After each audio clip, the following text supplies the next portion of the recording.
নমস্কার বন্ধুরা, অঙ্কিতা রান্নাঘরে সবাইকে স্বাগত জানাচ্ছি। আজকে বানাবো ঝালমুড়ি বা মুড়ি মাখা। মুড়ি মাখা বানানোর জন্য প্রথমেই আমি বেশ কিছুটা মুড়ি নিয়ে নিয়েছি। মুড়ির মধ্যে এবার দিয়ে দিচ্ছি শসা, পেঁয়াজ আর তার সঙ্গে কাঁচা লঙ্কা। সব জিনিসগুলো আমি একসাথে কুচিয়ে নিয়েছিলাম। এবার দিয়ে দিচ্ছি চানাচুর। আপনারা যে কোনো চানাচুরই ব্যবহার করতে পারেন।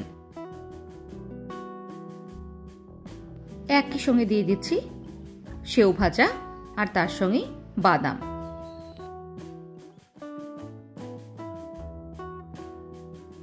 আর লাগবে এখানে চিপস। এখানে আমি লেস ব্যবহার করছি।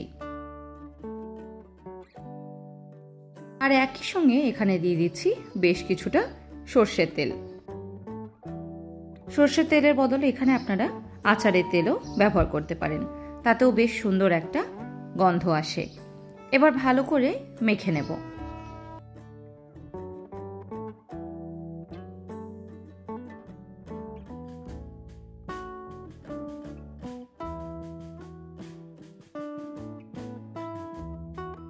উল্টে পাল্টে খুব ভালো করে আমি ওপর নিচ করে করে মুড়িটাকে মেখে নেব।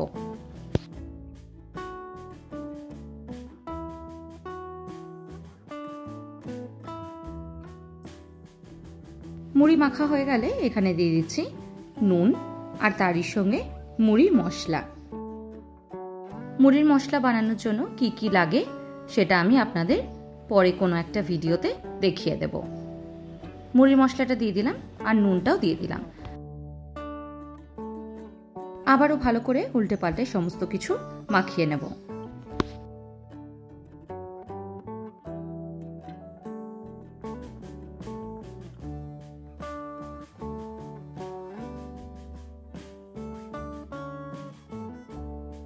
ভালো করে মুড়িটা মাখিয়ে নিয়েছি।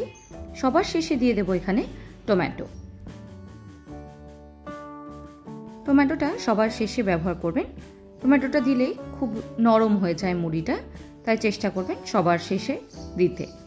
এবার ভালো করে একবার মাখিয়ে নেব।